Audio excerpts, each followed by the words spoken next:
The sound of high heels echoed through the brightly lit ballroom.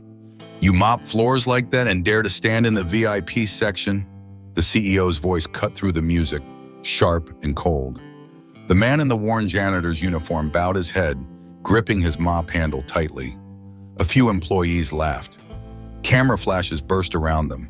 She stepped closer, speaking just loud enough for the microphone to catch. "I don't pay salary to people living in the past." He looked up, eyes calm.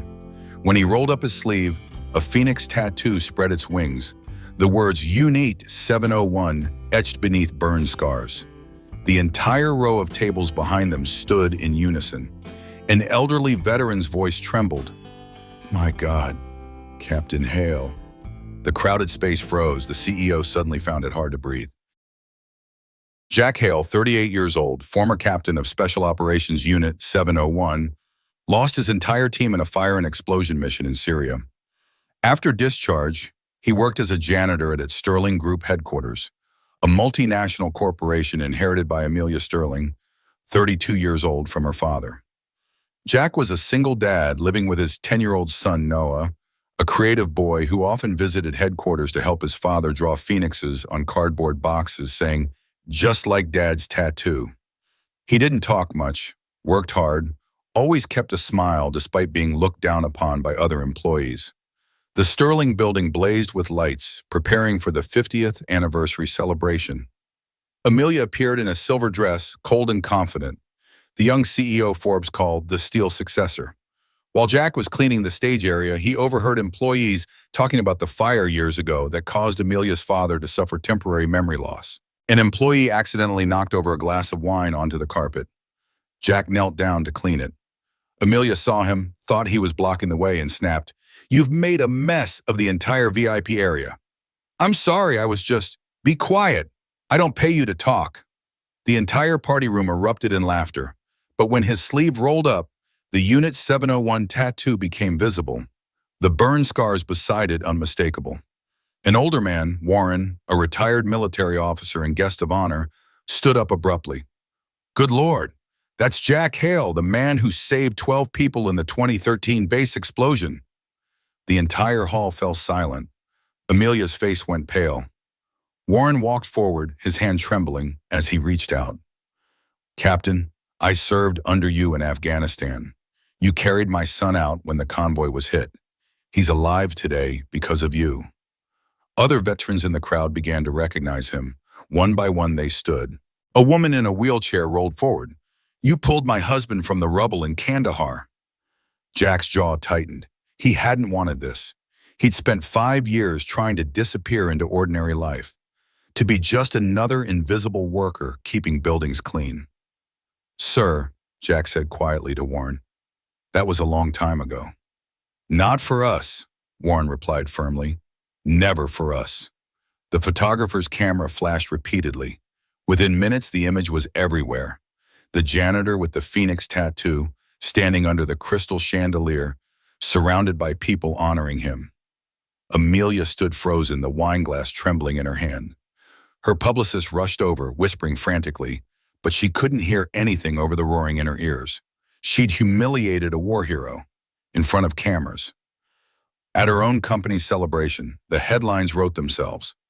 As the crowd slowly returned to their seats, Jack picked up his mop and quietly left the ballroom. Noah, who'd been watching from the service entrance, ran to his father. "Dad, they called you captain." Jack knelt down, eye level with his son. "That's not who I am anymore, buddy." "But you saved all those people."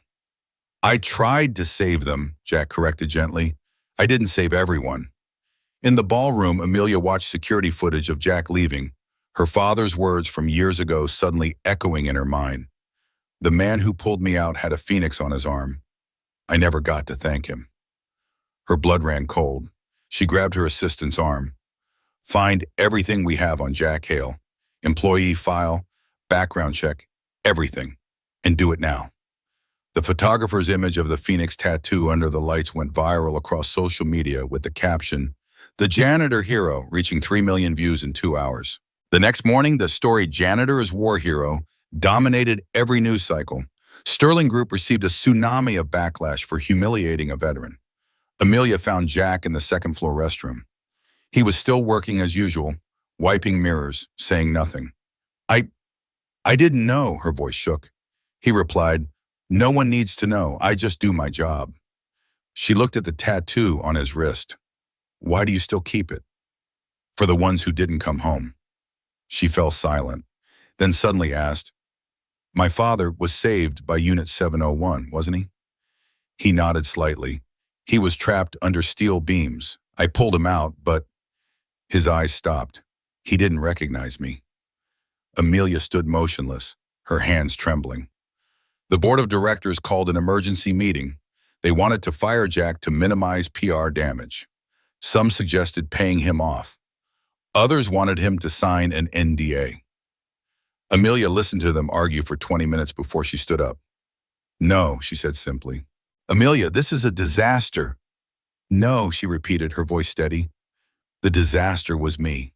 The disaster was all of us who walked past him every day and never saw him. We're not firing him. We're not paying him off. We're going to do better."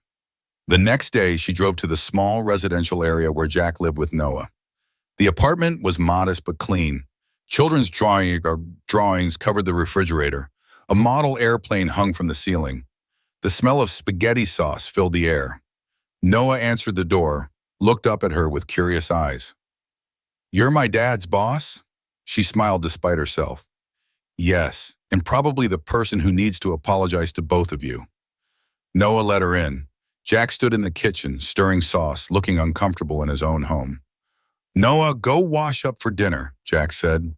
"But Dad, go." Once they were alone, Amelia spoke first. "I read your file. Bronze Star, Purple Heart, 2 tours, 12 confirmed rescues under fire. You could work anywhere. Why are you here mopping floors?" Jack set down the spoon. "Because mopping floors means my son eats. It means he has a roof. It means I'm here when he wakes up and here when he sleeps. I don't need medals for that." "Your team," she said softly. "The file said they didn't make it." His face hardened. "We were extracting civilians from a compound. Building collapsed. I got 3 people out. My team was still inside when the second floor came down. By the time we dug through—" He stopped. "You don't need to hear this." "I do," Amelia insisted. "My father never remembered being rescued. The doctors said the trauma blocked it out. But he used to wake up screaming about fire and someone pulling him. He'd say, the Phoenix saved me." I thought he was delirious. "But it was you." Jack's eyes glistened. "I wish I'd saved more." Noah returned, breaking the tension. Dinner was simple but warm. Noah talked excitedly about his drone project, how he was building it from spare parts, how he wanted to be an engineer like the people who made military equipment better. "Dad says phoenixes rise from ashes," Noah said. "Mouthful of spaghetti. So I'm making my drone look like a bird, so it can rise too." After dinner, as Amelia prepared to leave, Noah showed her his room. The walls were covered with drawings of phoenixes, all in different styles, all featuring the same inscription: "For Unit 701. "I draw one every year on the day they died," Noah explained. "Dad doesn't know I know the date, but I heard him crying in the bathroom once, so I looked it up." Amelia's throat tightened. This child, this beautiful, thoughtful child, was honoring fallen soldiers he'd never met. "Why phoenixes?" she asked softly. "Because Dad says they didn't really die. They just changed into something we can't see yet, but they're still protecting people." Outside, as Amelia got into her car, she sat for a long moment, hands on the steering wheel, tears streaming down her face. Her phone buzzed with messages from the board, from PR, from lawyers. Everyone wanted to know her plan. She typed one response to all of them: "We're going to do the right thing. Finally." That night, she couldn't sleep. She kept thinking about Jack's face when he talked about his team. The guilt, the survivor's weight. She thought about her father who'd passed away 2 years ago, never remembering the man who saved his life. She thought about Noah's drawings, about a child growing up understanding sacrifice and honor in ways most adults never would. At 3 a.m., she made a decision. The next morning, she returned to the Sterling building, But instead of going to her office, she went to the janitorial supply room where Jack was preparing for his shift. "I want to help," she said. "You have a company to run, and you have a son to raise, but you're still here at 5 a.m., so I'm here too." He studied her face. "Why?" "Because you're right. I've been living in the clouds. I need to learn to see from the ground." Noah's newest drawing taped to the wall, showing a phoenix carrying a man in a suit out of flames with the messy caption, "For Unit 701 and Mr. Sterling." Amelia stood staring at it, tears blurring her vision. The media wouldn't let it go. Every news outlet wanted an interview. Jack refused all of them. The Sterling board saw an opportunity. Victor Lang, the largest shareholder and Amelia's biggest rival, pushed for a new strategy. "Use him," Victor said in the boardroom. "Veteran outreach program. Put his face on everything. It's perfect, Pra." Amelia's jaw tightened. "We're not using him." "Then you're a fool. This company needs redemption after your little public execution of a war hero." "I made a mistake. I'll fix it, but not by exploiting him." Victor smiled coldly. "The board votes in 3 days. Either we use this opportunity or I call for your removal as CEO." That afternoon, Victor went directly to Jack. They met in a coffee shop 3 blocks from Sterling Tower. Victor slid a contract across the table. $500,000. All you have to do is appear in some photos, do a few interviews, talk about how Sterling Group supports veterans. Jack didn't touch the contract. "No, you're living in a 1-bedroom apartment with your son. You're mopping floors for minimum wage. This could change your life." I said no. Victor's expression darkened. "You don't understand. I'm trying to help you. Amelia is weak. She's going to lose that company, but I can protect you, unless you'd rather go back to being invisible." Jack stood up. "I choose invisible. Every time." Victor's eyes narrowed. "Then you've chosen wrong." The next day, news broke that Jack's military records were under investigation for inconsistencies. Anonymous sources claimed he'd exaggerated his service. Online trolls flooded social media with accusations. Noah came home from school crying. Kids had called his father a liar, a fraud, a fake hero. Jack held his son tight, but inside, rage burned. Not at the accusations. He'd faced worse. But they dragged Noah into this. Amelia called an emergency press conference. The room was packed with journalists, cameras, skeptics. She stood at the podium, looking directly into the lens. "There have been questions about Jack Hale's military service, so I've invited some people to address those questions directly." The side doors opened. Veterans began filing in, dozens of them, some in wheelchairs, some with prosthetics, some with visible scars, some with invisible ones. They lined up behind Amelia, a wall of living testimony. Warren stepped forward to the microphone. "My name is Colonel Warren Hayes, retired. I served with Captain Hale in 3 deployments. Anyone who questions his service can answer to me first." Another veteran. "He carried my daughter out of a collapsed building in Kabul. She's studying medicine now because she's alive." Another. "He took shrapnel meant for my convoy. Still has fragments in his back. Anyone calling him a fraud can meet me outside." One by one they spoke. Not rehearsed, not polished. Just true. Jack stood at the back of the room, overwhelmed. He hadn't asked for this, hadn't wanted it. But Noah stood beside him, gripping his hand, watching his father's team, his brothers and sisters in arms, defend him. Victor Lang tried to leave quietly, but journalists swarmed him. "Mr. Lang, did you plant those false stories? Are you trying to manipulate the board vote?" Security footage leaked that evening, showing Victor meeting with a tabloid journalist exchanging money. The story unraveled fast. By midnight, Victor had resigned from the board. By morning, he was facing charges for fraud related to a veterans charity he'd been embezzling from for years.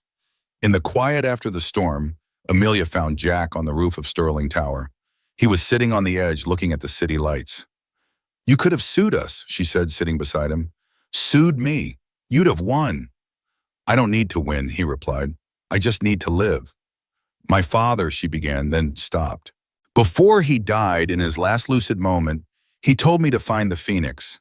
I thought he meant the company logo, but he meant you. He wanted me to thank you." Jack's voice was rough. "I was just doing my job." No, you went back in after everyone else ran out. You carried him half a mile through fire. The medical report says you had second-degree burns on 40% of your body. You nearly died. But I didn't. My team did. She turned to face him. Jack, you can't save everyone. Not even heroes can do that.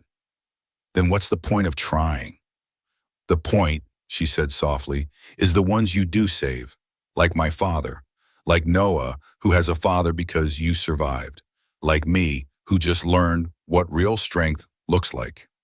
He looked at her, really looked at her for the first time. Not as a boss, not as a CEO, but as a person carrying her own weight. I'm offering you a position, she said. Director of Veterans Affairs. Real position. Real salary. Real work, helping people like you transition. I'm not qualified. You're the most qualified person I know. He shook his head. I appreciate it, but I need to keep mopping floors. She frowned. Why, Ming? Because every time I push that mop, I remember I'm alive. I remember I'm here. I remember I'm not in a combat zone. It keeps me grounded. If I go back to an office, a title, responsibility, I'm afraid I'll lose that. She understood. Trauma doesn't follow logic. Healing doesn't follow straight lines. Then keep mopping, she said. But let me build something with your input. A program, a real one. You consult, you advise, you help us help them, and you keep mopping if that's what you need. He considered this. And Noah? Scholarship fund, full ride, whatever school he wants. No, he earns his way. She smiled. Stubborn. Principled. Deal, she extended her hand. Consultant, part-time, and you keep mopping.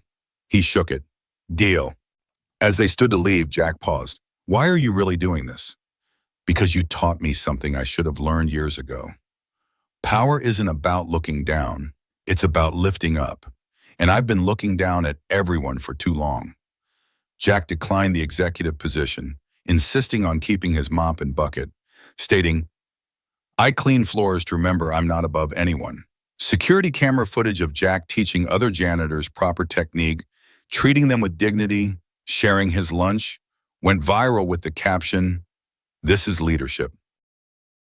1 month later, Sterling Group launched the Phoenix Rising Foundation, a program supporting veterans transitioning to civilian life. Jack managed technical training, teaching people with disabilities how to operate equipment and find purpose beyond service. Noah participated too, learning to repair drones alongside veterans, building model phoenixes that hung from the training center ceiling. Amelia visited often, no longer in evening gowns but in simple shirts and flat shoes. She listened more than she talked now. She learned more than she directed. One afternoon, she watched Jack guide a young veteran with PTSD through a panic attack. No judgment, no urgency, just presence. How do you stay so calm, she asked later. Because anger is what they want. If I get angry, they win. They? The voices that say I'm not worth saving, that I should have died instead, that I'm broken. He paused. If I stay calm, those voices get quieter. She sat with that truth for a moment. Do they ever stop?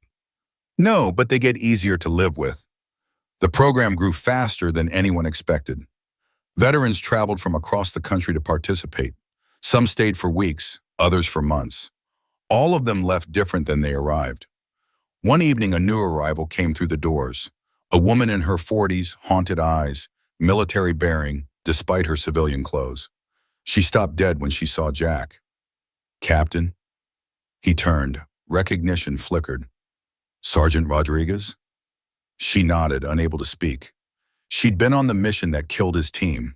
She'd survived too, and the guilt had nearly killed her 3 times since. They talked for hours that night about the mission, about the collapse, about the impossible choice Jack had made to save civilians instead of going back for the team. I should have been faster, he said. We all should have, she replied. But we weren't, and we lived, and now we have to figure out what to do with that. Over the following weeks, Rodriguez became part of the program. She and Jack didn't talk about the mission again, but they worked side by side, 2 survivors teaching others how to survive. Amelia observed all of this, taking notes, learning, growing. One Saturday, Noah's drone crashed during a test flight. He was devastated, convinced he'd failed. Jack knelt beside him. Buddy, you know why the phoenix is special? Because it rises from ashes? No, because it's not afraid to burn. It knows fire is part of the cycle. You're not failing. You're learning what doesn't work so you can build what does. Noah wiped his tears. Can we rebuild it? We can build it better. Amelia, watching from the doorway, felt something crack open in her chest. This is what her father had tried to teach her. This is what she'd been too ambitious, too driven, too blind to see. Success wasn't about never falling. It was about rising after. She commissioned a sculpture for the foundation's entrance. A phoenix made entirely from scrap metal, welded together by veterans in the program. Each piece came from something broken: destroyed equipment, old car parts, discarded steel. The day they unveiled it, over 200 people attended. Veterans, families, supporters, media. Jack stood at the back, uncomfortable with attention. But when they pulled the cloth away, revealing the massive bird with wings spread wide, he couldn't help but stare. At the base, an inscription: "From ashes we rise, Unit 701. He felt Rodriguez's hand on his shoulder, felt Warren standing beside him, felt all the survivors, all the families, all the people who knew what it meant to rebuild from ruins. Amelia gave a short speech. She talked about learning, about humility, about a janitor who taught a CEO how to see. But the moment that broke the internet was when she stepped off the podium, walked directly to Jack, and publicly apologized. "I humiliated you," she said, voice clear. "I disrespected you. I represented everything wrong with power without wisdom. I'm sorry, and I'm grateful you stayed long enough to teach me better." Jack, uncomfortable with public moments, simply nodded. "We all have things to learn." The crowd erupted in applause. That evening, after everyone left, Jack returned to the building. He picked up his mop and began cleaning the foundation's floors. Amelia found him there. "You know you don't have to do this anymore, right?" "I know, but I want to. It reminds me where I came from, where we all come from." She picked up a second mop. "Then teach me." He smiled. "You're serious? You taught me to see from the ground. Now teach me to work from it." So they mopped together, the CEO and the janitor, the student and the teacher, two people figuring out how to rise from their own ashes. The Phoenix sculpture, made from scrap metal, rebuilt from broken pieces, just like the people who made it, standing at the foundation entrance as a reminder that nothing is too broken to become beautiful again. Early morning light streamed through the windows of the Sterling Foundation's new building. Jack was mopping the lobby floor. Noah, backpack on, was heading to school.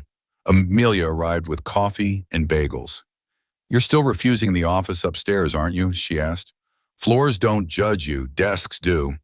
She smiled, setting the coffee beside him. "My board thinks I'm crazy for having a consultant who insists on janitorial duties." "Your board needs to mop more floors." Noah laughed. "Dad's right.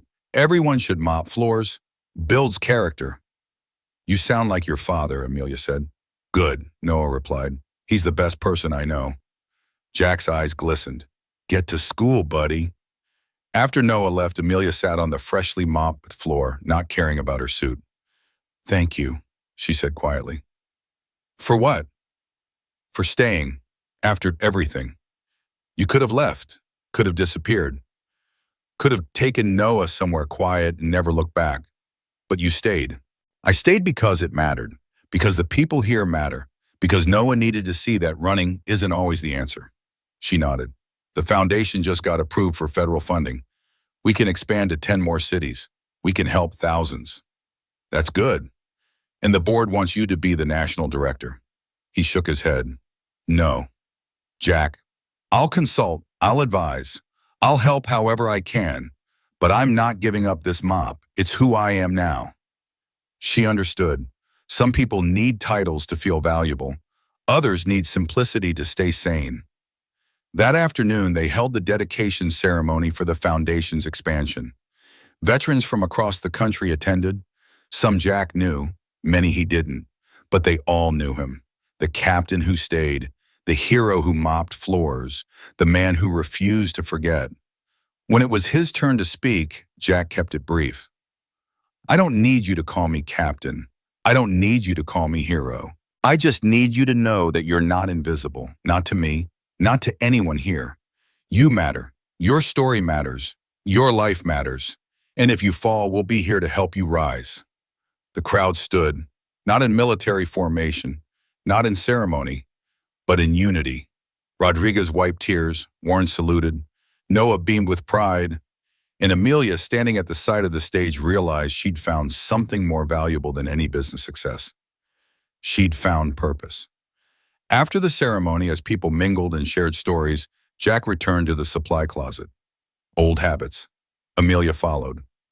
I have one more question, she said. Okay. Why phoenixes?